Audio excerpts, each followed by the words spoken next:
Good evening, and welcome to Raymond James Financial's Fiscal Fourth Quarter and Fiscal 2025 Earnings Call. This call is being recorded and will be available for replay on the company's Investor Relations website. I'm Christy Waugh, Senior Vice President of Investor Relations. Thank you for joining us. With me on the call today are Chief Executive Officer Paul Shoukry and Chief Financial Officer Butch Orlov. The presentation being reviewed today is available on our Investor Relations website. Following the prepared remarks, the operator will open the line for questions. Calling your attention to slide 2. Please note that certain statements made during this call may constitute forward-looking statements.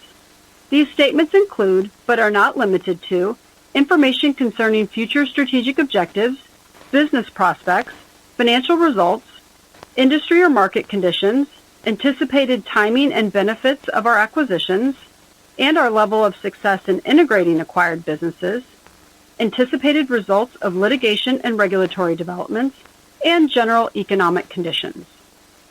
In addition, words such as believes, expects, anticipates, intends, plans, estimates, projects, forecasts, and future or conditional verbs such as may, will, could, should, and would, as well as any other statement that necessarily depends on future events, are intended to identify forward-looking statements. Please note that there can be no assurance that actual results will not differ materially from those expressed in these statements.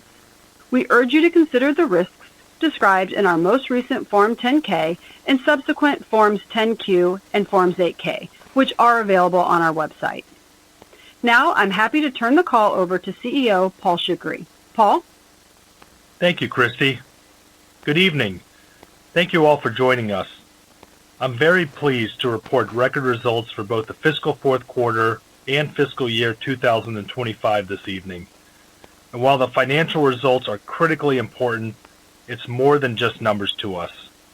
It's the deep personal relationships our advisors, bankers, and associates have with their clients, which is the foundation to providing tailored financial advice.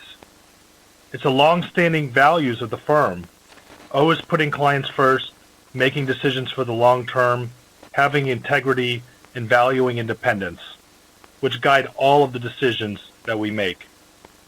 These values, the personal relationships, and the differentiated financial advice across our diverse and complementary businesses contributed to our 5th consecutive year of record revenues and record net income in very different market environments. As we look ahead, many of our key business drivers also ended the year at record levels, including record client assets of $1.73 trillion, a record number of financial advisors of 8,943, record trailing 12 production for recruited financial advisors of $407 million, and record net bank loans of $51.6 billion. We also have healthy pipelines for growth, including strong levels of advisor commitments to join over the coming year and strong investment banking pipelines. And importantly, we have the regulatory capital capacity and plenty of liquidity to support this growth. Throughout the fiscal year, we have continued to develop and maintain industry-leading technology for our financial advisors, once again making significant investments of approximately $1 billion in technology. These investments include strategic AI initiatives designed to improve advisor efficiency and support regulatory oversight, with an emphasis on enhancing the advisor and client experience. We filled new technology positions of Chief AI Officer and Head of AI Strategy to lead our development and implementation, which includes bringing experienced talent and fresh perspectives. During the year, we earned the highest ranking for investor satisfaction among those working with a dedicated financial advisor or team of advisors. Importantly, we were also recognized as the most trusted company among advised investors in wealth management in the J.D. Power 2025 U.S. Investor Satisfaction Study. In response to growing demand for private investment product alternatives for ultra-high net worth clients, we further developed the firm's private capital raising expertise and brought in bespoke private investment alternatives for such clients. I'm proud of our many accomplishments this year and believe we are well positioned to continue to invest in our business, our people, and technology to drive growth across all our businesses. Turning to our financial results for the quarter, the firm's values-based, client-focused approach continues to generate steady performance. Quarterly net revenues of $3.7 billion grew 8% over the prior year quarter and 10% over the preceding quarter. Pre-tax income of $731 million declined 4% compared to the year-ago quarter and increased 30% from the preceding quarter. For fiscal 2025, we generated record net revenues of $14.1 billion, representing 10% growth, and record pre-tax income of $2.71 billion, up 3% over fiscal 2024. These strong results were attributable to our diverse and complementary businesses anchored by the Private Client Group and augmented with the capital markets, asset management, and bank segments. Across our businesses, we continue to achieve success retaining and recruiting financial professionals who provide high-quality advice to their clients. In the Private Client Group, we ended the quarter with a record $1.6 trillion of client assets under administration, representing year-over-year growth of 11%. We had an outstanding year recruiting high-quality advisors onto our platform, a testament to our unique service-first culture, comprehensive capabilities, and strong balance sheet. In fiscal year 2025, we had record recruiting results of financial advisors to our domestic independent contractor and employee channels, with recruiting trailing 12-month production at their previous firms totaling $407 million, reflecting a 21% increase over last year's previous record. These recruited advisors had approximately $58 billion of client assets at their previous firms, also surpassing last year's record. Including assets recruited into our RIA and custody services division, we recruited total client assets over the past 12 months of nearly $63 billion across all of our platforms. Quarterly domestic net new assets were nearly $18 billion this quarter, representing a 5% annualized growth rate. We ended the fiscal year with a record number of financial advisors, 2% higher than the prior year, and a reflection of solid advisor retention as well as strong recruiting results.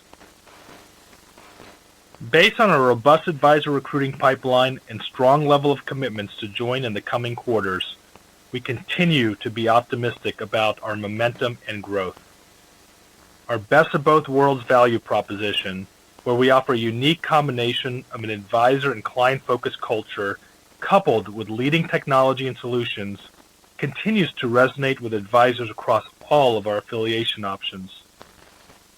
Additionally, our strong balance sheet and commitment to independence is proving to be a differentiator for advisors evaluating alternatives.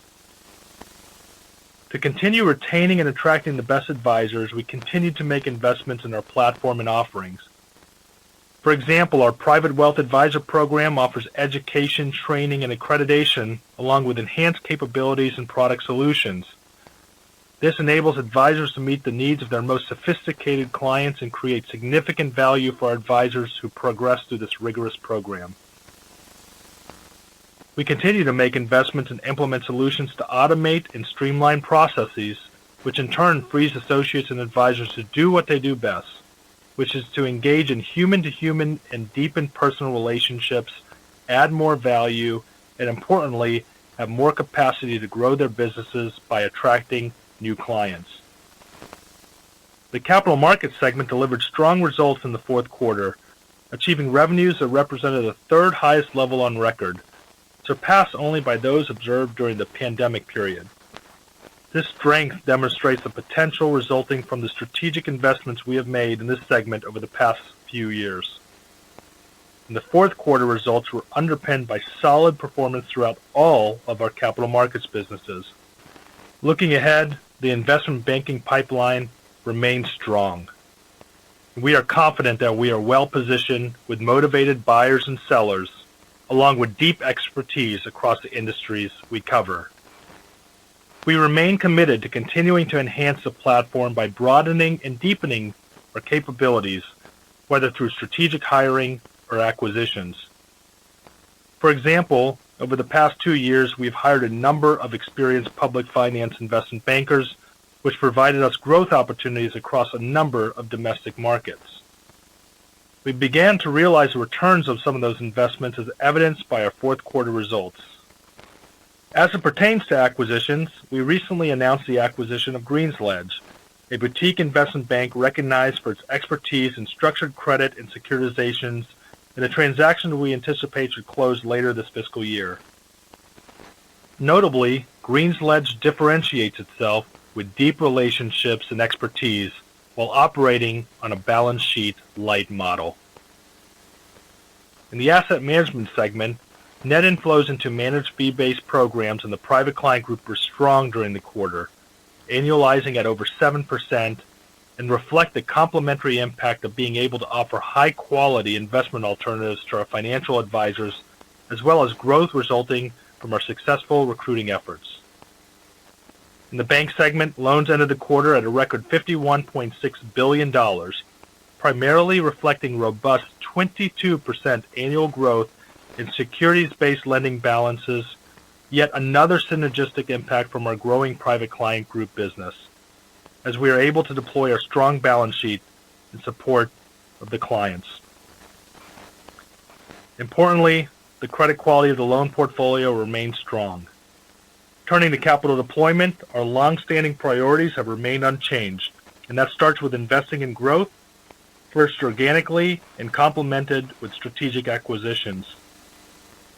We continue to pursue acquisition opportunities that meet our criteria of being a strong cultural fit, a good strategic fit, and at valuations that would generate attractive returns for our shareholders. As we continue to pursue both organic and inorganic growth opportunities, we also maintain our share repurchase program to effectively manage capital levels. As outlined in recent quarters, our capital deployment strategy is to repurchase shares on a consistent basis at a level which, barring new developments, should keep our Tier 1 leverage ratio from growing beyond current levels. We continue to operate that guidance this quarter as we repurchased $350 million of common stock at an average share price of $166. We ended the quarter with a Tier 1 leverage ratio of 13.1%. In fiscal 2025, we returned capital of over $1.5 billion through common dividends and share repurchases. Now, I'll turn the call over to Butch Orlog to review our financial results in detail. Butch? Thank you, Paul. I'll begin on slide 6. The firm reported net revenues of $3.7 billion for the fiscal fourth quarter. Net income available to common shareholders was $603 million, with earnings per diluted share of $2.95. Excluding expenses related to acquisitions, adjusted net income available to common shareholders equaled $635 million, resulting in adjusted earnings per diluted share of $3.11, and our adjusted pre-tax margin was 20.7%. We generated annualized return on common equity of 19.6% and annualized adjusted return on tangible common equity of 23.9%. Solid results for the quarter, particularly given our conservative capital base. Turning to slide 7, Private Client Group generated pre-tax income of $416 million on record quarterly net revenues of $2.66 billion. Results were driven by higher PCG assets under administration compared to the previous year, the result of market appreciation, retention, and the consistent addition of net new assets. Pre-tax income declined year over year, primarily due to interest rate reductions totaling 125 basis points since September of 2024. Our capital markets segment generated quarterly net revenues of $513 million and a pre-tax income of $90 million. Net revenues grew 6% year over year, driven primarily by higher debt underwriting, strong growth in affordable housing investments business revenues, as well as solid improvements in both equity and fixed income brokerage revenues. Sequential results grew a robust 35%, largely due to higher M&A revenues, debt underwriting, and affordable housing investments revenues. The asset management segment generated record pre-tax income of $132 million on net revenues of $314 million.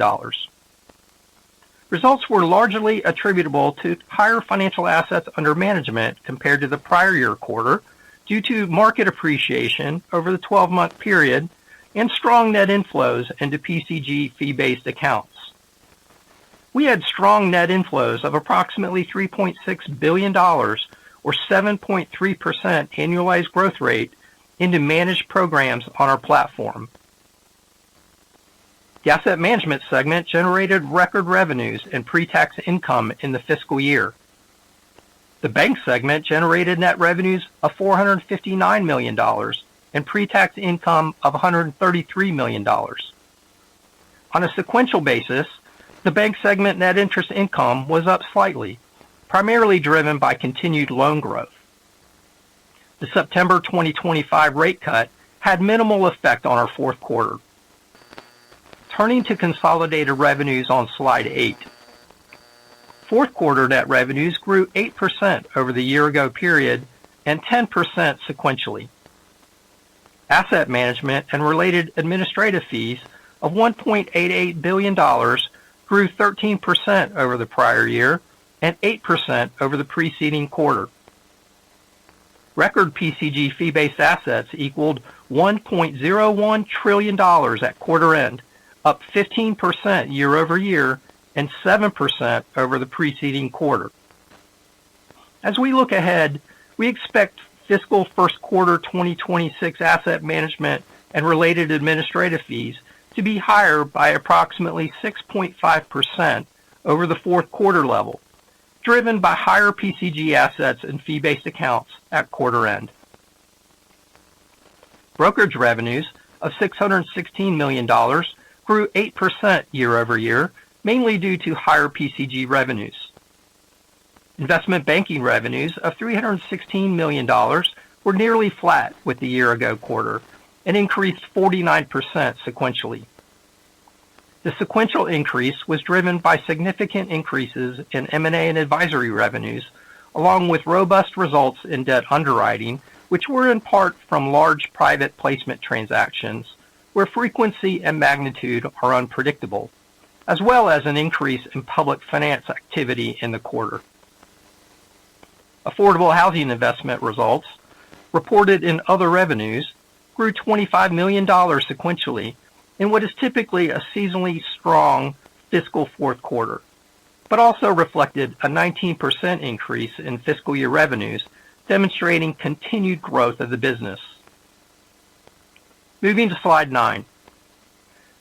Clients' domestic cash sweep and enhanced savings program balances ended the quarter at $56.4 billion, up 2% over the preceding quarter and representing 3.7% of domestic PCG client assets.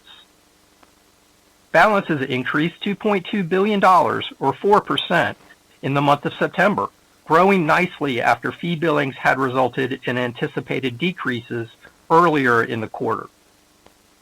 Based on October activity to date, domestic cash sweep and enhanced savings program balances have declined as anticipated, given October's record quarterly fee billings of approximately $1.8 billion.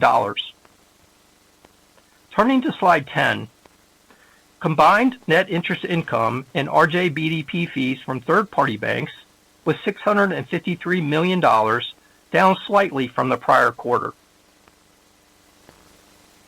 Net interest margin in the bank segment decreased 3 basis points to 2.71% for the quarter. The average yield on RJBDP balances with third-party banks decreased 5 basis points to 2.91%, in part due to the impact of the September Fed interest rate cut. Based on current interest rates, including the full quarter impact of the September rate cut, and quarter-end balances net of the $1.8 billion fiscal first quarter fee billings, we would expect the aggregate of NII and RJBDP third-party fees in the first quarter to be approximately flat with the fourth quarter level. This is largely the result of the positive impact of a higher interest-earning asset balance as of the September starting point, offsetting the full quarter impact of the September Fed rate action. Keep in mind, there are many variables which could influence actual results, including any interest rate actions during the upcoming quarter and factors affecting our balance sheet, including changes in our loan and deposit balances. Turning to consolidated expenses on slide 11.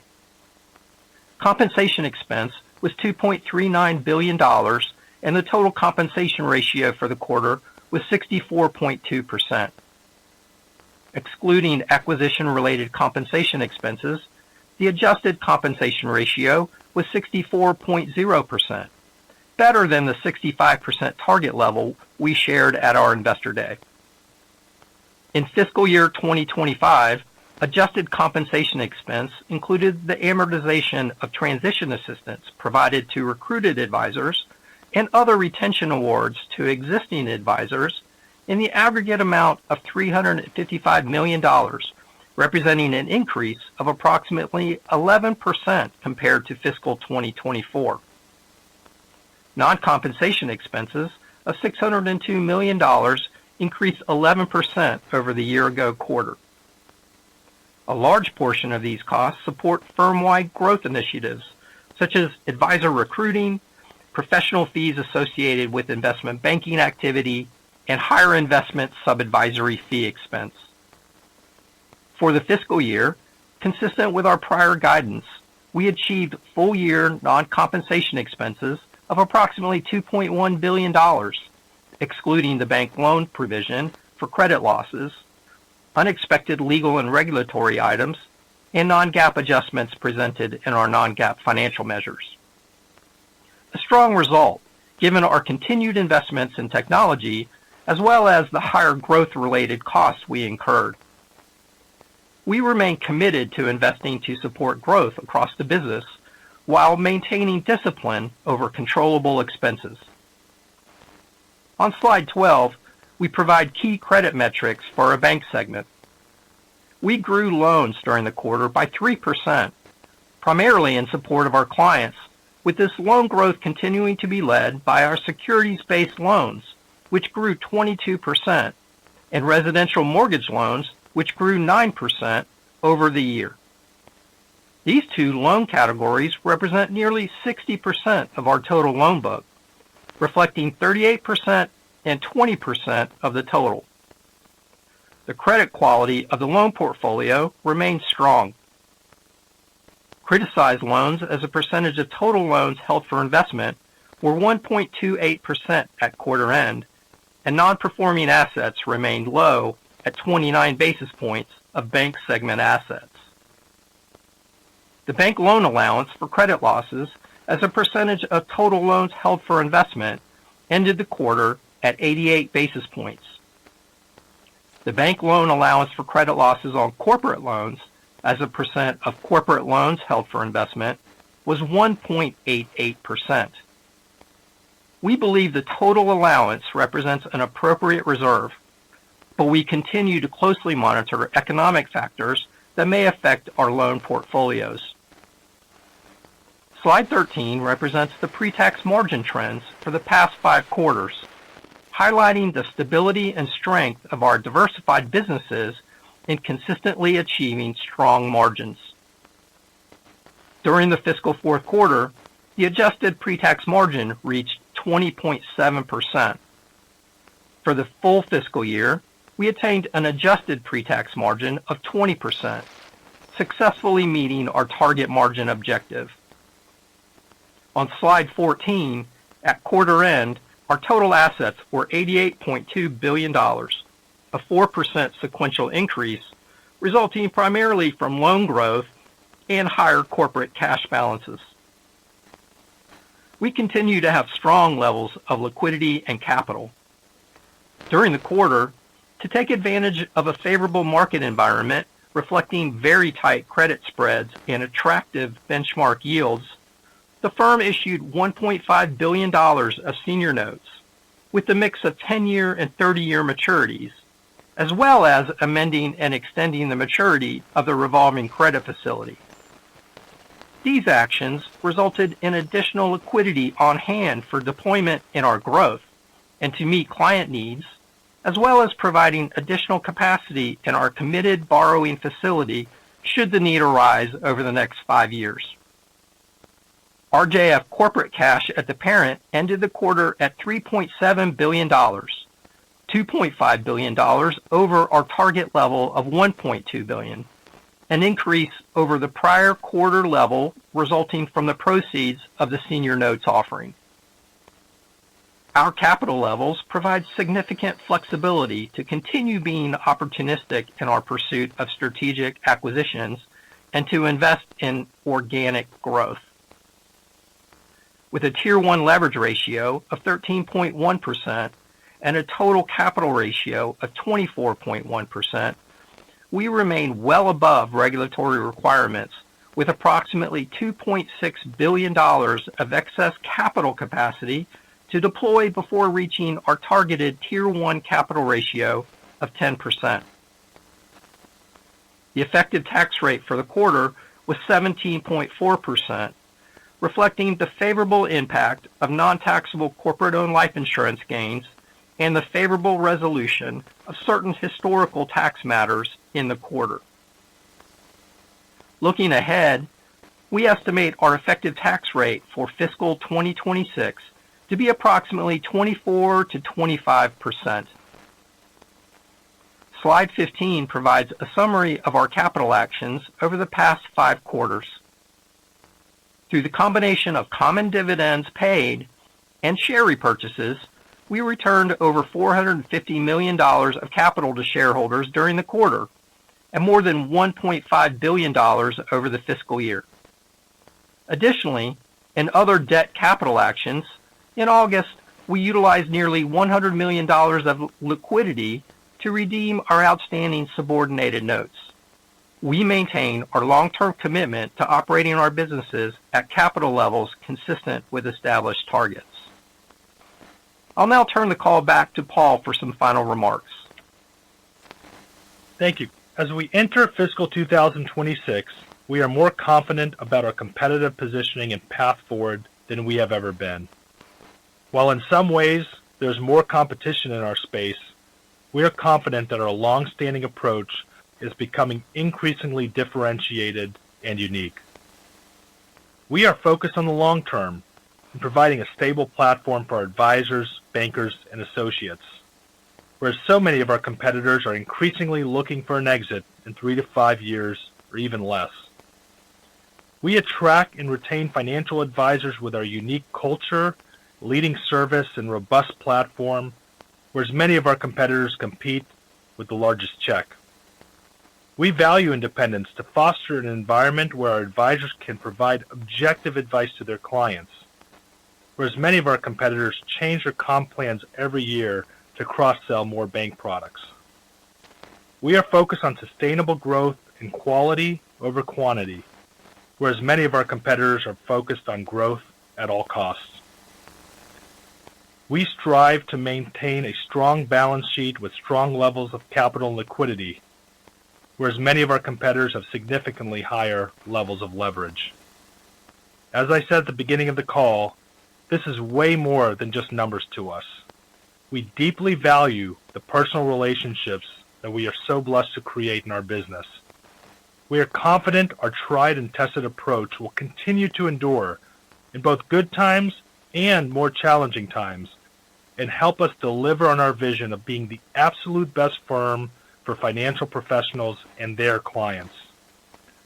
So I want to end this call by thanking our advisors, bankers, and associates for the great service and advice they provide to their clients and delivering on our firm's mission to help clients achieve their financial objectives. That concludes our prepared remarks. Operator, will you please open the line with questions? At this time, if you would like to ask a question, press star, then the number 1 on your telephone keypad. To withdraw your question, simply press star 1 again. We kindly ask that you limit your questions to one and one follow-up for today's call. We will pause for just a moment to compile the Q&A roster. Your first question comes from the line of Michael Cho with J.P. Morgan. Please go ahead. Hi, good evening. Thanks for taking my question. I just wanted to start on recruiting. Paul, you noted that the net new asset growth was about 5% in the quarter, saw some nice acceleration from last quarter. Just can you flesh out, which segments, whether it's independent or employee, that's kind of seeing more uplift more recently, and ultimately, what do you think is resonating more with advisors today than call it 9 to 12 months ago, or is it really just more advisors in motion across the industry that's ultimately benefiting? Thanks. Thanks, Michael. The recruiting success that we've been having has really been broad-based across all of our affiliation options, the employee, independent contractor, and the RIA custody channels. And we're entering 2026. As we said, in fiscal 25, we recruited production advisors with prior production of over $400 million, which was up 21% over last year's record. So really phenomenal recruiting results, and the pipeline as we look at fiscal 2026 is extremely strong, probably the strongest it's ever been entering a fiscal year. And so what's resonating with advisors is what has always resonated here at Raymond James, which is our best of both worlds value proposition, where we have the culture, the advisor and client-focused culture that we have, the values, long-term oriented, always putting clients first in everything that we do, and coupling that with the resources and the platform and the technology and the products and services that we offer, that they can offer to their clients. And so that consistent long-term approach in a world where there's so much noise from short-term players, levered back players, is really, and there's M&A consolidation in the industry, which is causing disruption too. So having a stable platform like Raymond James, where they have confidence that their business, their employees, their team, and most importantly, their clients will have a stable platform for the long term, is really what resonates the most. Great. Thanks for all that color. If I could just switch gears on AI. Paul, you called out in your comments and in the release today, you talked through some milestones throughout the fiscal year around AI and establishing a new chief AI officer as well as AI strategy. Can you flesh out a little bit ultimately what you're trying to achieve with Raymond James's AI initiatives, and I guess just looking ahead, how does the prospective resource allocation into these initiatives ultimately impact the $1 billion of tech spend you called out in future years? Thank you. Yeah, I think the way we think about AI is really in three buckets. The first is to support our infrastructure, the resiliency, the cybersecurity apparatus, and help using AI to essentially create a more resilient and secure platform for our advisors, bankers, and clients. Secondly, increasing efficiency and consistency of service, which from your resourcing question, it's not that we expect to need less resources to support the business, but that the resources we have and that we will continue to add will be able to do more with AI, and what they do in terms of the service they deliver will be actually higher quality and more consistent with the help of technology. And then finally is to help our financial advisors and bankers provide more bespoke and tailored advice to a larger number of clients. So creating, again, efficiency and higher quality advice to their clients through the use of data-driven insights. So we're really excited about the AI investments. We're very focused on it. We built out the team. We're budgeting for a significant increase in the AI expense next year. And we think that over time, this will continue to differentiate us. These are investments that the smaller regional firms and a lot of the independent firms can't afford to make. some of the PE-backed firms aren't willing to make that long-term investment because, again, these are payback periods of multiple years. So if your exit period is 2 to 3 years from now, it may or may not make sense to make a long-term technology investment for your advisors and clients. And so we're really excited about the investment. We think the upside is significant, and this will continue. We're confident this will continue to differentiate us in the marketplace. Perfect. Thanks, Paul. Your next question comes from the line of Devin Ryan with Citizens Bank. Please go ahead. Great. Hi, Paul. Hi, Butch. How are you? Hey, Devin.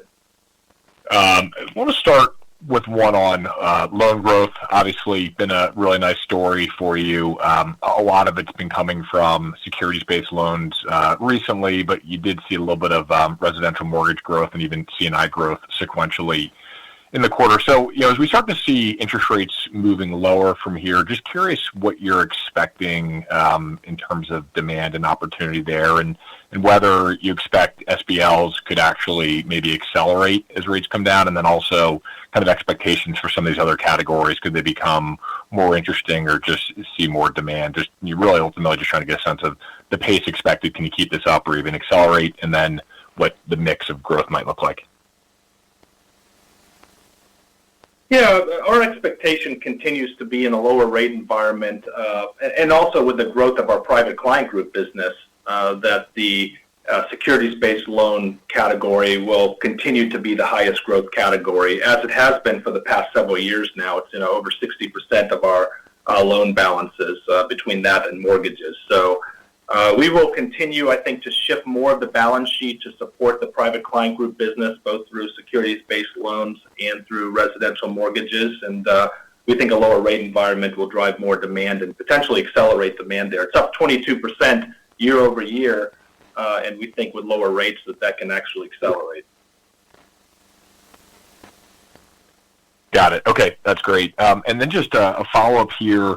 Just want to hit on a couple items from the model that were kind of stand out. So PCG brokerage strength, just curious, was that mostly trails that supported kind of that big growth, or were there any gains in there? And then just on the debt underwriting strength, I heard the comment, some private placements in there, which can be kind of lumpy, and then also, strength in public finance. I'm just curious if we can kind of parse that out a little bit and get a sense of how much the placements were. Is that a seasonal thing versus how much was public finance better? It'd just be helpful, just given how much that was up relative to the prior quarter. Thanks.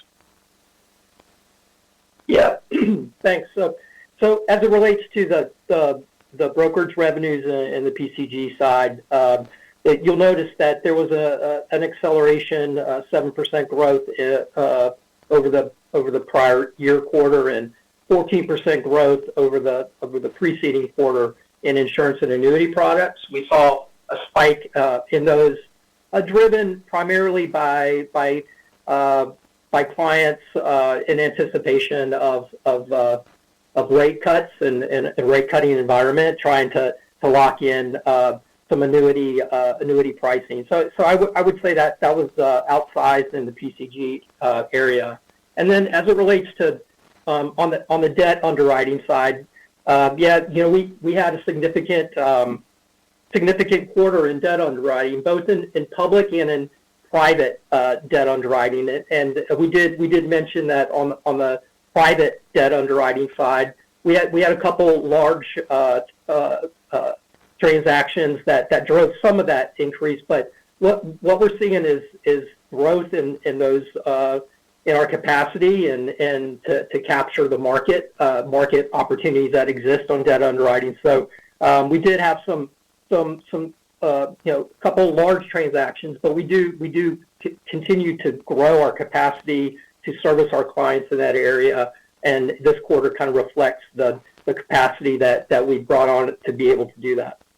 Yeah, over the last year or so, we've added over 12 to 15 very senior, very experienced public finance bankers from a large bank who exited the business, and in addition to the great foundation and bankers that we already had, they've really helped us increase our capacity and momentum in public finance. So we're really going to get excited about as we look forward there, especially if, again, that's another potential tailwind from lower rates. So making investments across all of our businesses. And the one thing I'm most excited about, with the results that we've generated this fiscal year and this quarter, is that every business really contributed to the record results that we generated this year. So it really was a broad-based contribution across all of our business. Yep. Great to see, and appreciate the color there. Thanks, guys. Thanks, Devin. Your next question comes from the line of Dan Fannon with Jefferies. Please go ahead. Thanks. Paul, wanted to follow up on the net new assets. Obviously, the numbers stronger this quarter, but your commentary does sound rather similar to what we've heard for the last several quarters. So is some of this just timing of onboardings, or do you see this, kind of level of growth as kind of the new normal as we look ahead into, fiscal 26? Yeah, and the net new asset numbers have increased over the past few quarters as well. So it is a reflection of the record recruiting results. And to your point, not all the assets come immediately, so there is a lag impact in terms of when we recruit the advisors and when the assets are on board, although it's happening fairly quickly, actually. So, I think the other factor there that is just the competitive environment. And so there's still very rich deals out there from the roll-ups and aggregators. And then from time to time with bank M&A, next quarter, for example, there'll be a platform that we'll lose just through bank M&A. I think it's $2.7 billion of assets. So there's movement out there that, is a reflection of the competitive environment and the M&A environment. But when we look at the retention, still very solid, and then the recruiting, has never been stronger. So the recruiting activity, both in the fiscal 25 and as we enter into 26, is extremely robust and showing no real signs of slowing down. So we're really excited as we enter fiscal 26. Great, that's helpful. But just to follow up on spending priorities as you think about 2026 and how that compares to 2025, and maybe areas where you're spending a little bit more or less, or the priorities and how they may be different. Yeah, appreciate that question. So, we haven't, as we think about our spending, we continue to invest in growth in our spending where we're growing the business.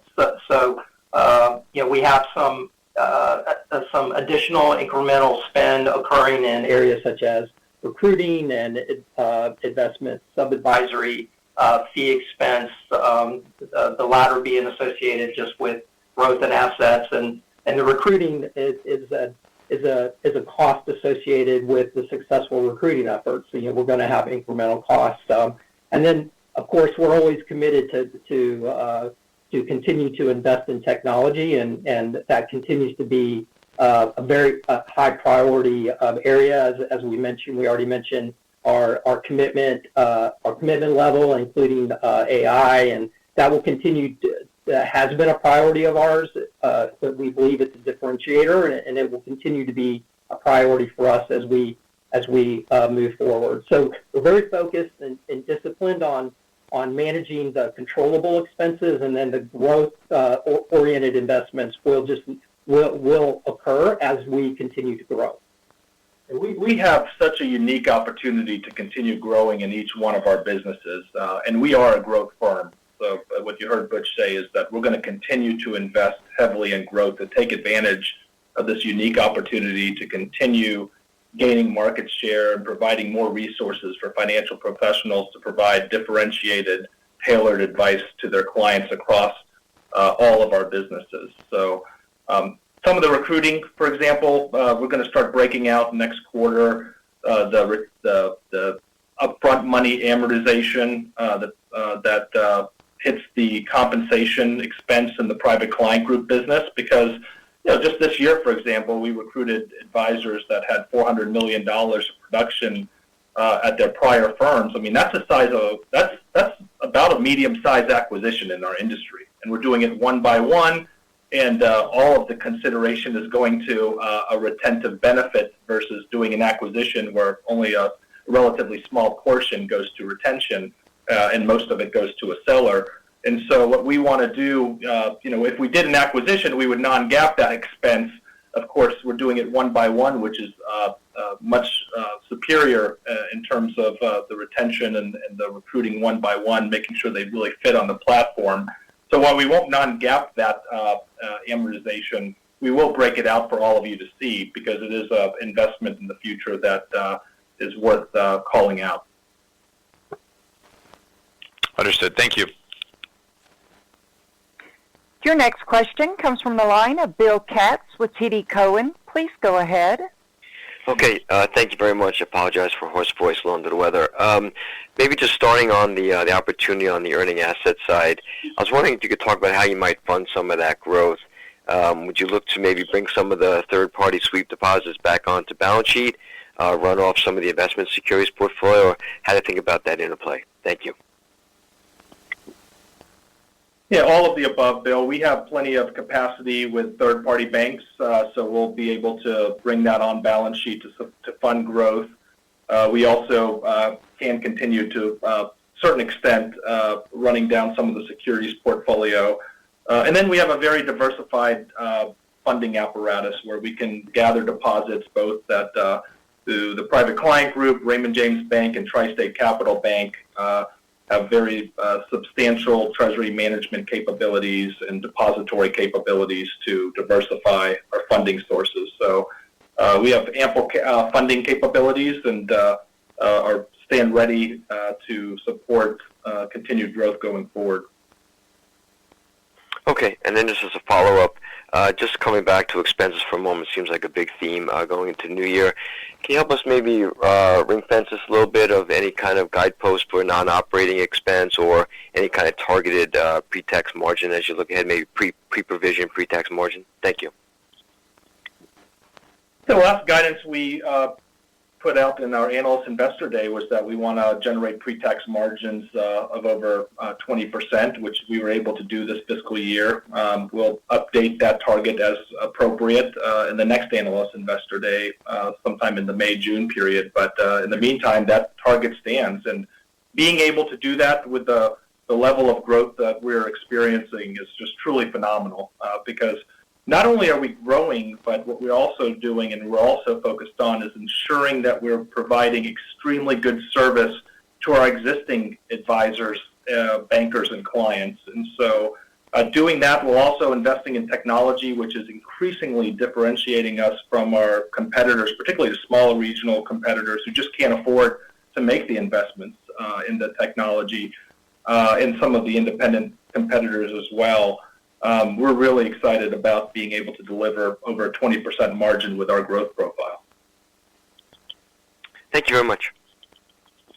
Thanks, Bill. Your next question comes from the line of Brennan Hawken with Bank of Montreal. Please go ahead. Good afternoon. Thanks for taking my question. Would like to, so you guys have clearly delivered the message you focused on discipline, making growth investments. Encouraging to see you hit the $2.1 billion non-comp expense line for the just finished fiscal year. How should we be thinking about that line and how much that balance is going to grow when we move into 2026 on the back of some of those growth investments? Thanks. Yeah, we'll provide that on the next earnings call. We're still working on our budgets as we speak. A lot of it will be growth focused, as Butch said. So we'll look at some of the line items that are directly correlated to growth, like the FDIC insurance expense, the investment advisory expense that support the fee-based assets, et cetera. So what I would point to now is more of just the margin targets that I just shared with Bill. In response to his question that, for now, our target is still to generate over a 20% margin. Okay. On an adjusted basis. Got it. Yep. Understood. And the securities-based loans, they've been growing really, really well. Like those in some of your prepared remarks, Paul. And so just kind of curious about whether or not you think this, based on what you hear from both, the advisors that you have within RJF, but also the third-party companies that Tri-State works with, is the pace sustainable? Are you actually seeing maybe a little bit more demand as we see rates come down and this really, sort of attractive, high-risk appetite backdrop? Can we even see it accelerate? Yeah, they're floating rate loans, to your point, and so the lower short-term rates go, the more attractive those loans become, all else being equal. So that certainly contributed to the 22% year-over-year growth that we experienced this fiscal year. And as we kind of start the fiscal 26, the momentum and the growth there continues to be attractive. So we do see a lot of tailwinds right now in terms of those balances continuing to grow. Great. Thanks for taking my question. Thanks, Brian. Your next question comes from the line of Craig Siegenthaler with Bank of America. Please go ahead. Thanks. Good evening, Paul. Hope everyone's doing well. My question is on the strong recruiting pipeline, and I'm curious, how has the pipeline been impacted, not just from bank M&A, where you highlighted an outflow, but also from IBD mergers that are going on in the background, and they may be driving elevated inflows? Yeah, I mean, M&A activity in the industry always creates opportunity. And so I think there's another transaction just announced a couple of days ago, for example, and that's a catalyst for people to look at, for advisors to say, okay, if I'm going to have to move to a new home one way or the other, I want to make sure that the new home fits the characteristics of what's best for me, my team, and most importantly, their clients. And so it has created certainly opportunities for us to grow one by one with the advisors that we find mutual fit with. We're a great home for them, and we determine they're a great fit to affiliate with us. Thanks, Paul. And I'm not sure if you quantified the impact from the Greensledge acquisition, but is there any accretion numbers behind that we should think about as the deal closes? No, it'll close later in the fiscal year, and really, based on its size, it's really not something that we have provided or dimensioned in terms of accretion dilution. It's really more of a long-term strategic play for us. So we're excited about the opportunity for it to contribute over the next several years. It's not something that we would provide 12 or 18-month accretion numbers on, but it is strategic in that it creates an opportunity for us to provide our existing institutional clients a securitization capability and advisory capability that we did not have prior, and as well as providing Greensledge, their clients, a M&A and capital markets capability that they didn't necessarily have prior. So it's a very synergistic opportunity that over the long term we think will be very meaningful to our business. Thanks, Paul.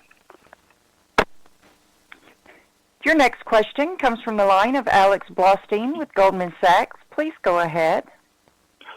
Hey guys, this is Michael on for Alex. We just wanted to get some clarification around the somewhat slower pace of buybacks in the quarter.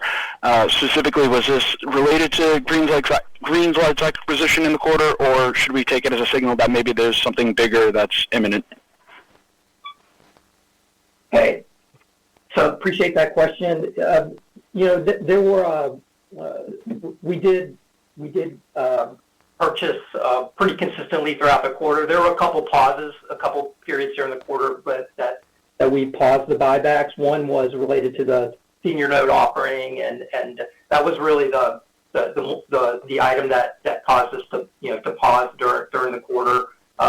We would also point out that in terms of use of liquidity for capital actions, we utilized $98 million during the quarter to redeem subordinated notes as a debt capital action. So the way we were thinking about the use of liquidity is the addition of the share repurchases of $350 million plus the nearly $100 million of debt capital actions that we took landed us, within that guidance of deployment of that liquidity by between 400 and 500 million a quarter.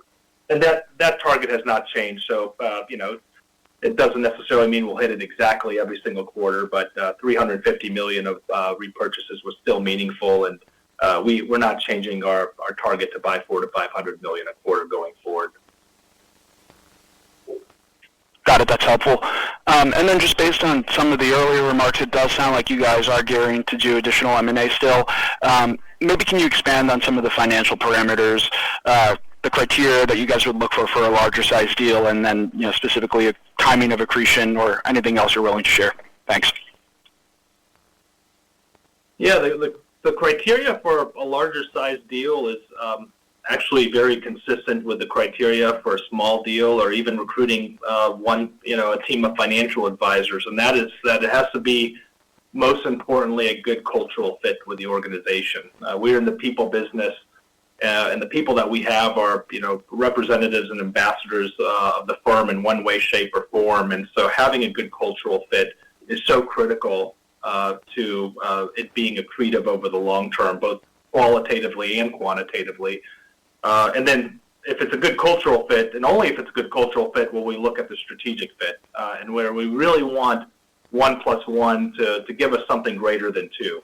In other words, we want to make the firm joining the family better, but we also want the firm joining our family to make us better. And we have a track record of keeping leadership. If you look at our fixed income and public finance leadership today, it's operated by the Morgan Keegan leadership, which we acquired back in 2012, as an example. And that's consistent and true with all of our acquisitions. If you look at our consumer investment banking operation, it's run by the person who ran the firm that we acquired in that space. Still, all these years later, in Tri-State, we keep it as an independent firm with their leadership team still fully intact. And so, again, keeping the best of both firms to make both of us better. That's what we really mean by 1 + 1 equaling something more than 2 and being a good strategic fit. And then finally, the financials have to make sense for us and for the seller. And so the valuation, of course, has to make sense for shareholders on both sides. And so those are the 3 criteria we look for. And we continue to remain disciplined. We have lots of capital, lots of liquidity. We are buyers, so we are looking for opportunities in all of our across all of our businesses, and that meet those criteria. That's helpful. Thanks, guys. Your final question comes from the line of Michael Cyprys with Morgan Stanley. Please go ahead. Great, thanks. Good afternoon. First, just a question on digital assets. Curious what sort of appetite you're seeing from advisors and their clients. Maybe you can remind us on how they're able to access, to what extent, digital assets on the platform today, and how do you envision that access and product potentially expanding over time, whether it's ETFs, futures, derivatives, spot, et cetera? Thank you. Our advisors and clients are really focused on long-term financial planning. So we're different than the day traders using the e-brokers to kind of speculate in assets on a daily basis. Now, with that being said, digital assets is increasingly becoming a part of the conversation, even as long-term financial planning, in terms of long-term financial planning, because the new administration is certainly creating the guardrails and the infrastructure, still in process, but certainly headed in the right direction in terms of creating the guardrails and the infrastructure to support digital assets in a more robust manner. And so we have opened up on a limited basis the ETFs, the Bitcoin ETFs for advisors and their clients, and so that's the extent of it. But again, it's not. The interest level is not maybe as widespread here as you would see at one of the day trading firms. Got it. And then just a follow-up question, two-part. Maybe you could just elaborate on what limited basis means and to what extent that might evolve over time. And then the follow-up question I had was just around the investments you're making in the business, from AI to recruiting. How would you sort of characterize that level of investment spend right now? And as you think about into next year, do you think that that level and pace and speed of that investment spend would accelerate? Does it remain stable, or does it decel? Thanks. Yeah, well, we're still in early innings in terms of investing in AI, so that investment spend is definitely increasing and accelerating substantially as a part, and becomes essentially a bigger part. It's not that our total IT spend accelerates, it's that the AI portion of the IT spend grows as a proportion of the total IT spend. So, and then in terms of the digital asset restrictions, certain types of accounts, certain portion of the total investable assets, and we could certainly revisit that over time as advisors and clients' demands change. As we can change, and as the regulatory kind of infrastructure becomes more mature. So we'll continue to evaluate that. We're a client-first organization, so we are constantly evaluating what the client needs are, what advisors are asking for. Advisors are the absolute best advocates for clients in the industry, and we have always and will always continue to meet the demands of advisors and their clients as those preferences and the regulatory environment matures. Great, thank you. That concludes our question and answer session. I will now turn the call back over to CEO Paul Shoukry for closing remarks. Well, great. We certainly don't take anyone's time or interest in Raymond James for granted. So thank you for your time this evening. We're just ecstatic that we were able to deliver our fifth consecutive year of record revenues and record earnings. And I just want to thank the advisors, the bankers, and the associates for contributing to those fantastic results by developing deep personal relationships with their clients and continuing to deliver really great financial advice to their clients. So thanks for your time, and look forward to seeing all of you soon. Ladies and gentlemen, this concludes today's call. Thank you all for joining. Goodbye. You may now disconnect.